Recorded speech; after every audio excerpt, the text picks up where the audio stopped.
Hello my friends and welcome back to another Baldur's Gate 3 build guide. Hope you're all doing well. Today we're covering a lore-friendly build for Karlach.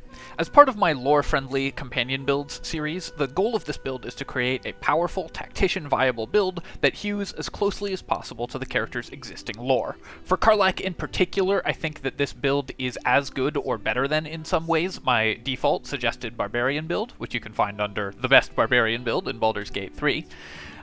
And so this character will work extremely well for Karlach on Tactician. It will work extremely well for a main character. It's powerful, gets access to a bunch of really fun tricks, as well as being quite customizable, so you can make a lot of changes without damaging the core of the build, in my opinion, and still end up with a very powerful character that is a little closer to what you want to do if you want to make some changes. This build also, I think, follows very closely to what Karlach is as a character, so let's talk about that. I think there's really two directions that you can go if you're trying to make a lore-friendly Karlach build, because there's a severe contradiction at the core of her character. That is that she is a Zariel tiefling, but also a barbarian, and mechanically speaking, those two things do not play well together. The reason for this is that Zariel tiefling gets these smite attacks. That's the unique thing they get as a race. At level 3 and level 5, you get a smite that you can use from your racial heritage. But the smites are both spells and bonus actions. As a barbarian, your bonus action in your first turn of combat is almost always entering a rage, and so you can't use the smite on your first turn of combat, but you also can't cast a spell when you're raging, so you can't use the smites on your later turns of combat either.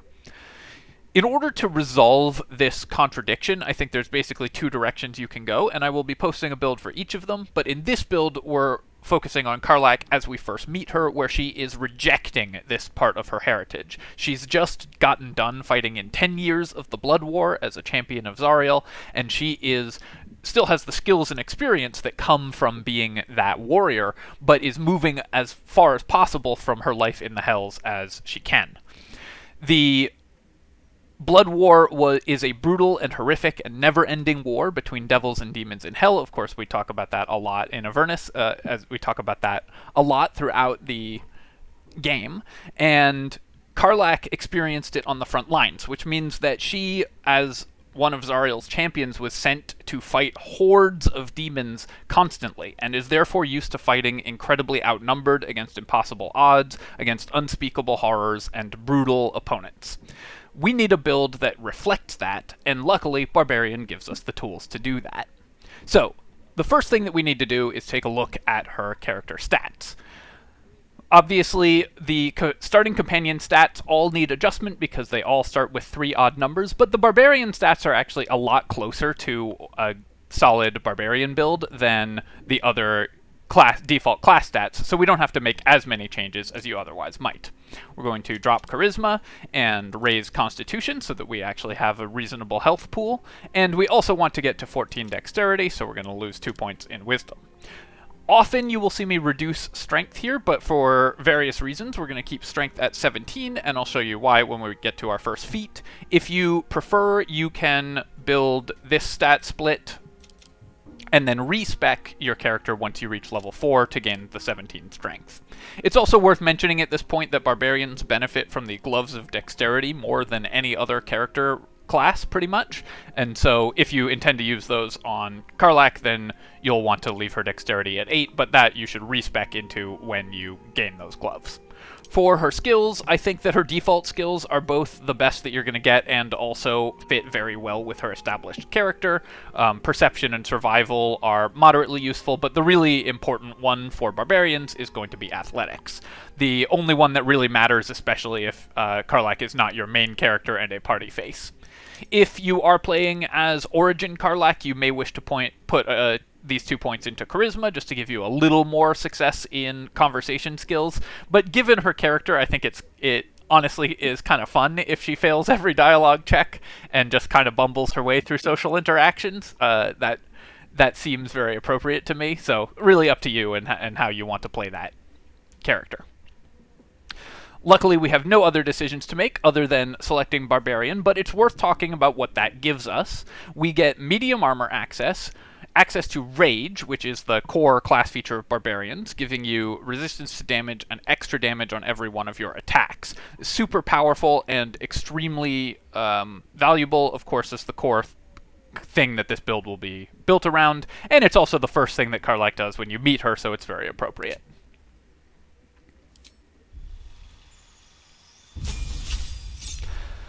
Leveling up to level 2, there's no decisions that you make at Barbarian level 2, but you do gain access to Reckless Attack, which is one of the better class features in the game. You can make attacks with advantage in exchange for enemies making attacks with advantage against you.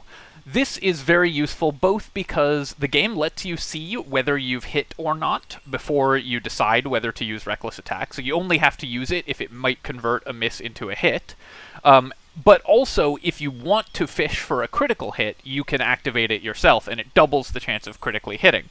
When you roll with advantage, you have 2 chances at rolling a 20 instead of 1, and any increase to our critical threat range, the die roll that we need to get a critical hit, is doubled even further by using Reckless Attack. So it's very worth keeping in mind that you will often want to Reckless Attack anyways, even though it makes you slightly less survivable, because you can double your chance at getting a critical hit. You also get Danger Sense, which gives you advantage on dexterity throws against spells.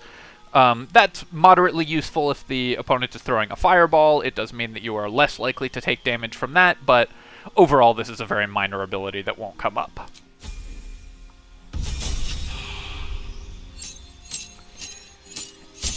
At character level 3, we have our first major decision of the build, and that is what subclass we're going. The game recommends that you take Wildheart for Karlach. As you can see here, when we level her up, it's in the default. Wildheart is the default of the 3. If you want a Berserker build, that's my default recommended Barbarian build, but we're going to lean into Wildheart Barbarian. Which Wildheart Barbarian choice we make, I think, is really interesting. And the one that we are going to go with is one that I think you actually don't see that often people build with, and that is Tigerheart. The reason for this is twofold. Tigerheart gives you quite a lot of additional options in combat that are not necessarily visible just from the tooltips, because the tooltip for Tigerheart Rage is pretty bad, actually. So first off, you gain an additional 15 feet of jump distance. Your default jump distance is already extremely high because you're a high-strength character, and this is going to let you hurl yourself all over the battlefield. It's both extremely powerful because mobility is very, very good, and also very appropriate for Karlach, whose whole thing is jumping into combat first, ahead of the party, because she was sent to break enemy lines during the Blood War. You also get access to the Tiger's Bloodlust special attack, and the important thing here is actually the phrase weapon actions. What this means is that it doesn't take an action, unlike what this says. It actually takes an attack. So if you have multiple attacks in a turn, you can use Tiger's Bloodlust multiple times. I'll actually show you a typical turn of combat at the end of this video, because I think there's a lot of weird stuff that Tiger's Bloodlust does that is worth talking about. So I'll show you that and kind of talk about how it interacts. Essentially, though, this lets you attack rather than a single enemy, you attack in an AoE, and it applies bleeding. There is no save against this bleeding. It is, if you hit with the attack, they will bleed, and any up to 3 enemies within the weapon cone get hit. It also can't hit allies, it's only enemies, so you don't have to worry about allies getting in your way. You can still use this effect. An AoE attack on a two-handed melee weapon, which is what we're going to be using, of course, is extremely powerful because it lets you multiply the very high damage per attack of barbarians across large groups of enemies. And the bleeding also gives us access to a bunch of fun synergies, as well as doing some other cool things.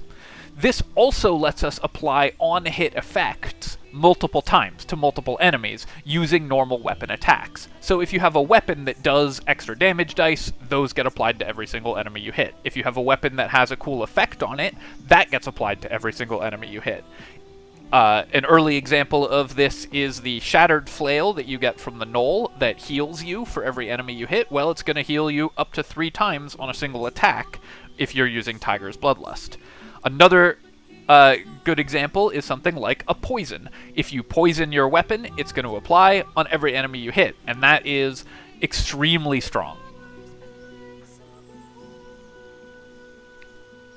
The ability not only to hit every enemy in combat, as long as they're within a small area, but also to multiply all of the effects that your weapons have, or that you have access to from allies. If you get any on-damage effect from an ally, like let's say you have a paladin ally that gives you extra damage on your attacks from one of their paladin class features, that will be applied on everything. You're basically able to make up to 3 attacks for every single attack that you have.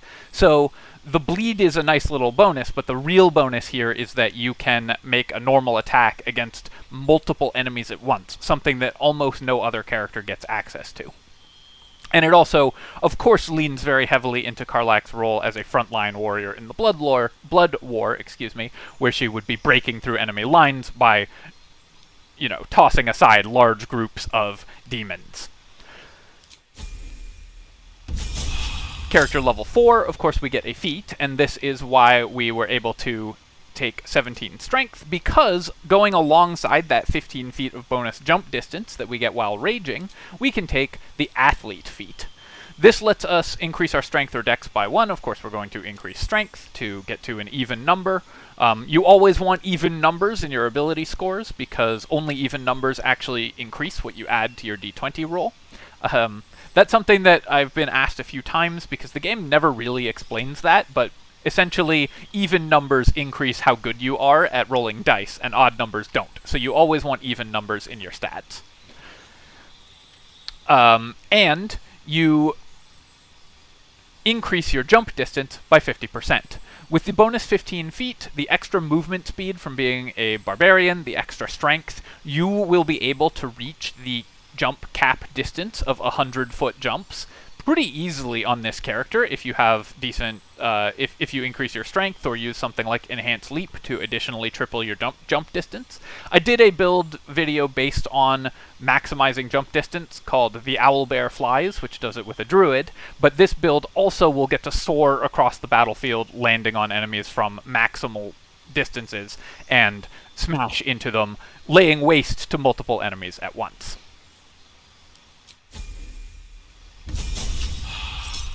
Barbarian level 5, we get the Barbarian fast movement, making you one of the most mobile characters in the game already, with 40 feet of base fast movement, plus additionally jump distance. Whenever you have a bonus action that you can use on that, you are going to be incredibly able to reach any enemy, and especially important if you win initiative, which this build will also be very good at doing, because enemies will often start battles grouped up with one another, and so if you can jump into a big group of enemies and hit them all at once, then you can start off combat with a bang. Of course, you also, at level 5, get extra attack, which lets you use your Tiger slash, your Tiger's Wrath attack twice every turn, doubling the effectiveness of your AoE attack, which is, of course, excellent.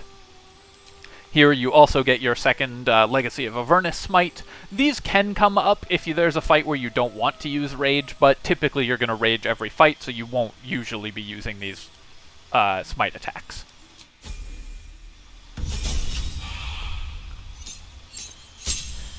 At level 6, we get our first major diversion point for the build, and this is something that I'm going to say you will want to decide what you value more, but I will have a suggestion as to what you should pick. And that is, which animal aspect do we pick? There are 2 here that are going to be particularly strong for this character, and that is Aspect of the Beast Tiger and Aspect of the Beast Wolverine.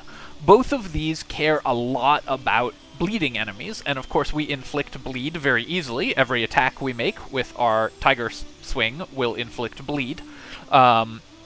And so Aspect of the Beast Tiger effectively increases our to-hit chance against enemies by, at this level 4, and once we get our strength to 25, if they're bleeding. That means that you are very, very likely to hit subsequent attacks in a round, and you'll also miss significantly less frequently, even when you have Great Weapon Master turned on, which is the next feat we're going to take. So this counteracts somewhat the penalty of Great Weapon Master.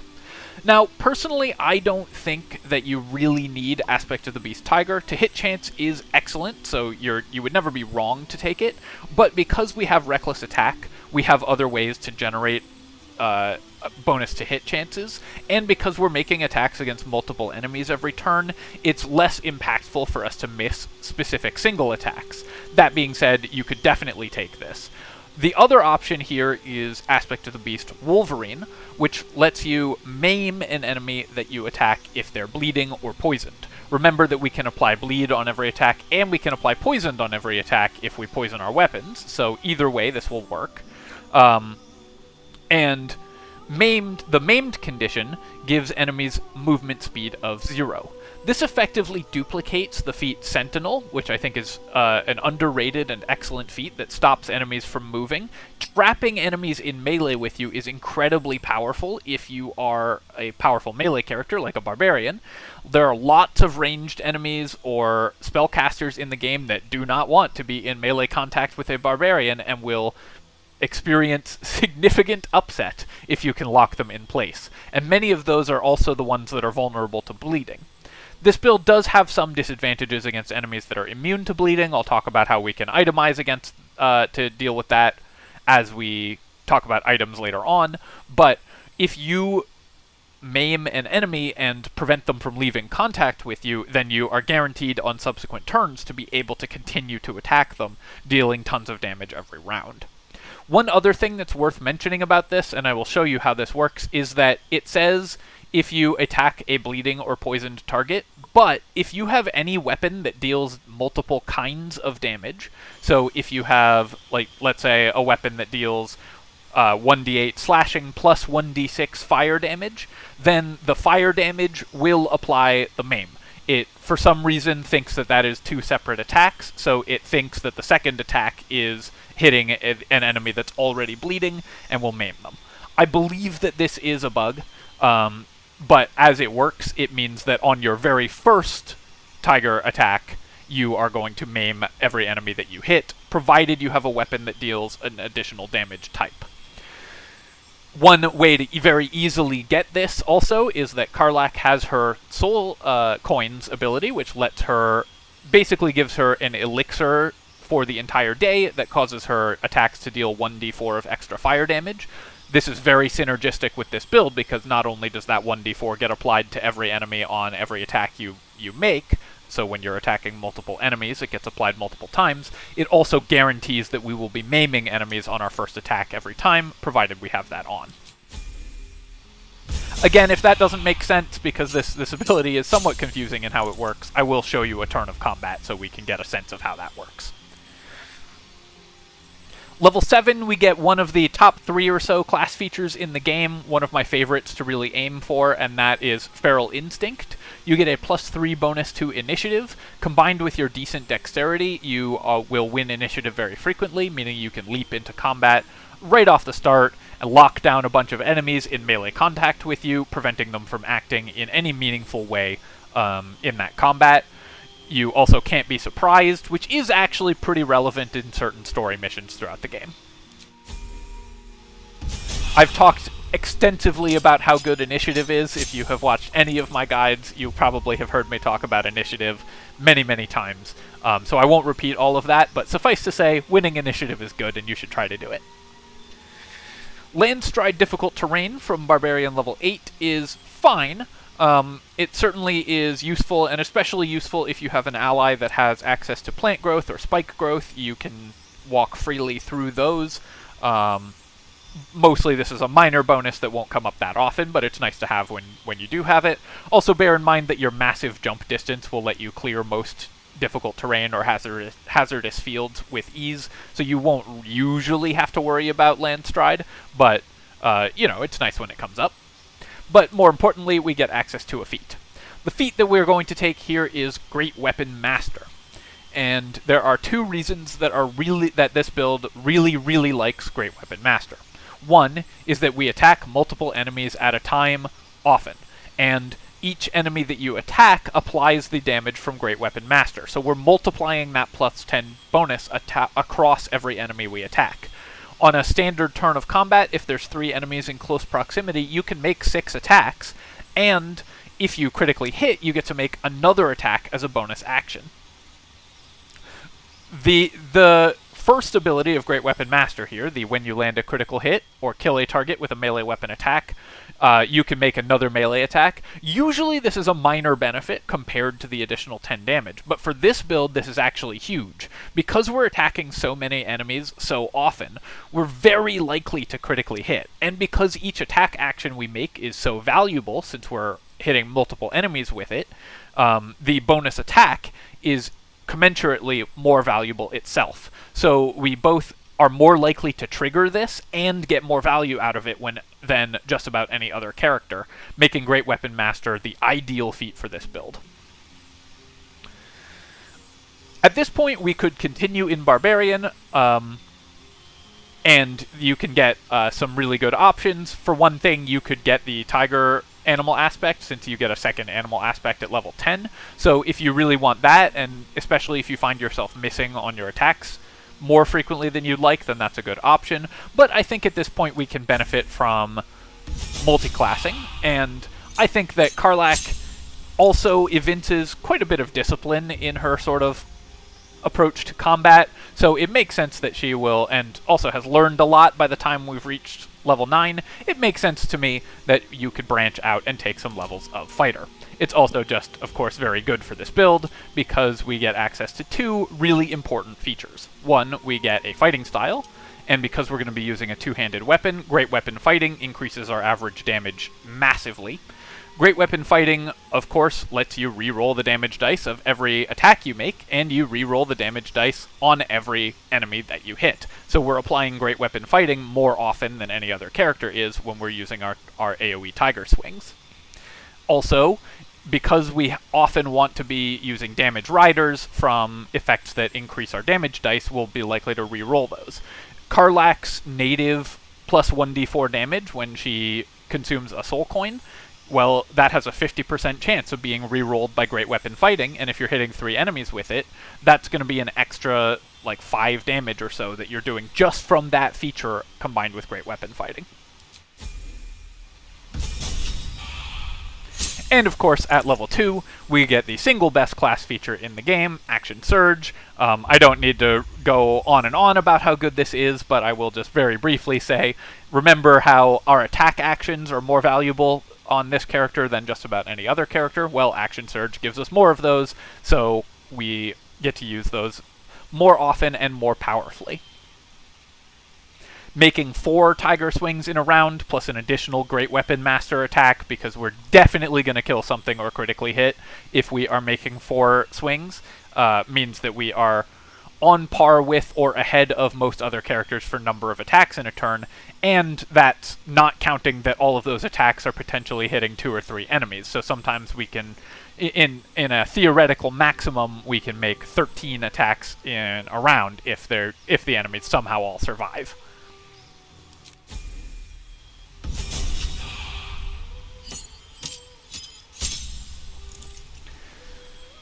Before even using stuff like haste or anything along those lines. At this point, I think there are, again, 2 choices that you can make. Battle Master is always an excellent subclass, but I will say that the Battle Master maneuvers are slightly less valuable for you than for other characters, because you can't use them in the same turn that you are using Reckless Attack, or on the same attack that you are using your Tiger Swing. Or not in the same turn. You can use them in the same turn, but not on the same attack. So while these are still extremely powerful, I think because this build actually really wants to fish for critical hits, you're best off with Champion. Champion reduces the roll that you need to make a critical hit, doubling the chance of every attack critically hitting. Remember, a lot of our attacks are made with advantage, and we're hitting multiple enemies per round, and every time we critical hit, we get an additional attack. So Champion Fighter gives you a lot of additional bonuses that that work really well, though you're never wrong taking Battle Master. And finally, at Fighter level 4, we get to increase our strength to 20, maximizing our damage output and our chance to hit. Overall, I think that this build is going to do some ridiculous damage output in just about every scenario, especially if there's multiple enemies that you are facing, but even against single target enemies, it's extremely powerful. It also has great utility with lockdown. One thing that I should mention, and one reason that we aren't taking Battlemaster, is there used to be an exploit where if enemies had 0 movement and you knocked them prone, so if you maimed them and knocked them prone, they wouldn't get up and thus wouldn't take their turn. That's been patched out, so I'm not recommending that because that no longer, if you're wondering if you've heard about that build, that no longer functions, so I'm not recommending that build. First up, let's talk about a couple items that we can use, and then I will show you a typical round of combat. So, some items that are extremely good for this character and are anything that increases your damage dice done per attack. So something like these flawed Helldusk gloves. Well, this 1d4 fire damage on your weapon attack will apply on every swing from your tiger attack. Another item that is going to be really strong is, and similarly something like this, Horns of the Berserker, giving you additional, aside from having Seeking Blood and Bloodthirst be pretty thematic names for the abilities, this also gives you an extra 2 damage if you don't have full health, and an extra 2 bonus on attacks against enemies that have already taken damage, which is very powerful because we are swinging around in circles at large groups of enemies, and any bonus chance to hit we can get is great. Elixirs of Bloodlust give us additional actions every time we kill an enemy, and remember that we are hitting both weak enemies and strong enemies at the same time. One of the things that this build does best is clear out sort of chaff enemies while hitting bosses at the same time, because if they're next to each other, you just get to hit both of them with the same attack. And so that can let you apply multiple attacks to the boss by killing their weak adds, if you have the Elixir of Bloodlust running.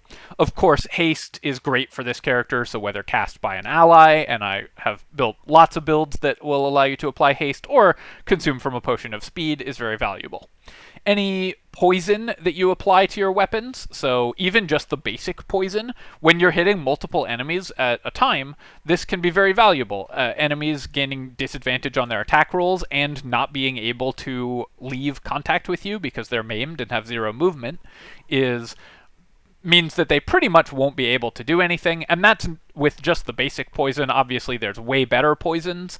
Drow poison will put them to sleep, preventing them from taking a turn, and you can apply this multiple times in a turn very easily.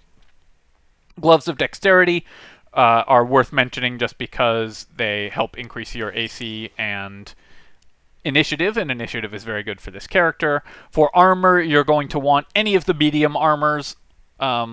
If you're using the gloves, you're going to want any of the medium armors that doesn't cap your dexterity bonus.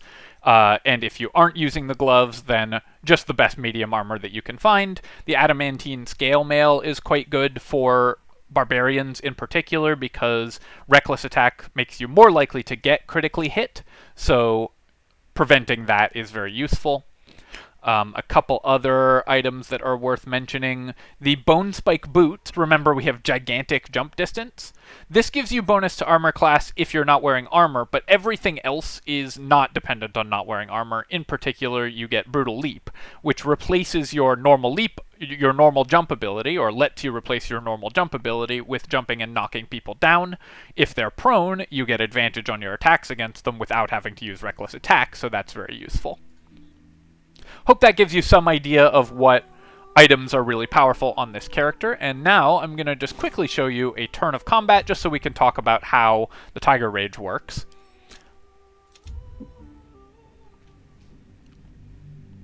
Bear with me while this loads. I will also say this build is super fun to play just because you get to swing around and attack enemies all at once. Highly recommended in actual play.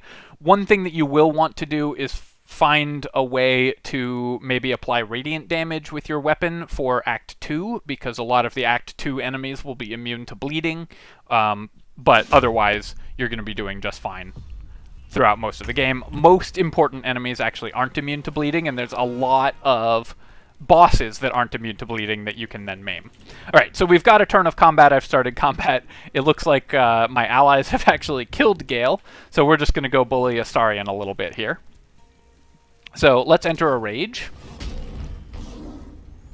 The reason we have to do this in combat is, of course, you can't rage outside of combat. So now we have access to Tiger's Bloodlust, and you can see that this creates an AoE attack. So a couple things to know about this attack. Oh, whoops, I have my... had a shield on. So let's make sure that we have Great Weapon Master applied. We're also going to run over here to attack Astarion.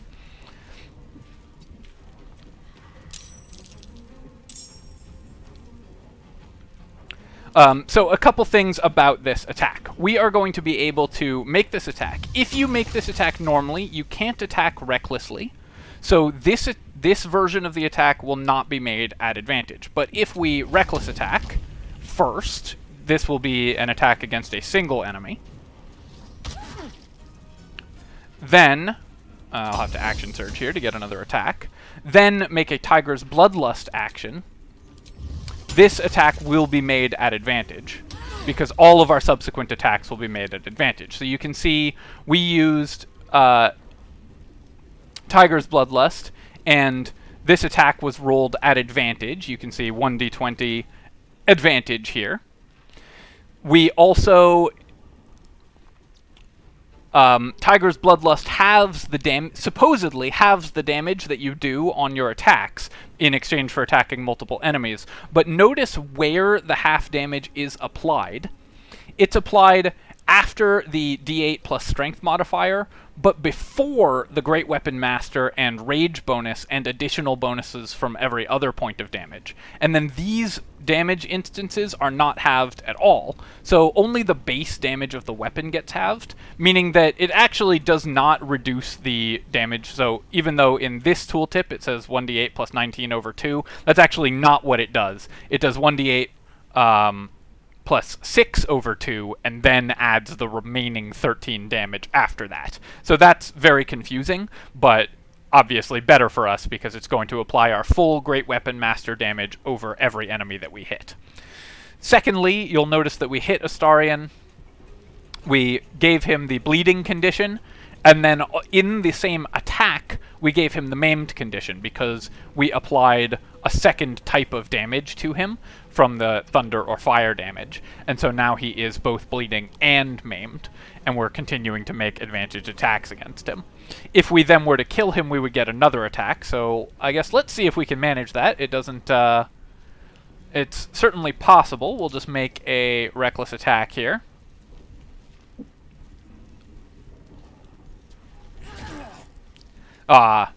No, we were 2 damage short of killing him. But if we had killed him, we'd gain an additional attack as a bonus action. In this round of combat, we wouldn't be able to use that because we've already used our bonus action on raging. But we were very close. And you can see that even with a... we did 90 damage against Astarion using only 3 of our 4 attacks for that round. One of which was a Tiger's Rage attack. Which supposedly deals less damage, but in practice deals almost the same amount of damage. And this is a fairly optimized build for Astarion, who is admittedly somewhat of a glass cannon, but still a pretty threatening enemy. If you had a large group of enemies in the area, you would be full to zeroing just about all of them in a single round of combat, while also maiming them. In future rounds of combat, Astarion is going to not be able to leave contact with us and will... just have to sit here and suffer. And so as an archer, which this version of Astarion is built as an archer, he would be in extreme danger. And in fact, he's bleeding and at 2 health, so will drop as soon as he gets to his turn. So I hope that that turn of combat gives you some insight into just how things will typically go in a round of combat with this character. And you can do that basically as many times as you have rage charges per day, which is 4 times a day. Obviously extremely powerful. Alright, my friends, I hope that you've enjoyed this video and that you enjoy playing Karlach the way I think the developers kind of meant for her to be played, charging into combat, breaking through hordes of enemy formations, and really starting off fights with a bang. If you've enjoyed the video, of course, feel free to leave a comment and like the video. That helps a ton with the algorithm if people take the time to do that, and I appreciate everyone who does. And you can subscribe to my channel for more Baldur's Gate 3 videos, lore-friendly videos for other characters coming, for the rest of the characters coming soon, as well as basic builds for every class, and more builds as the fancy strikes me. And of course, other strategy game content. Cheers, my friends, and I'll catch you next time.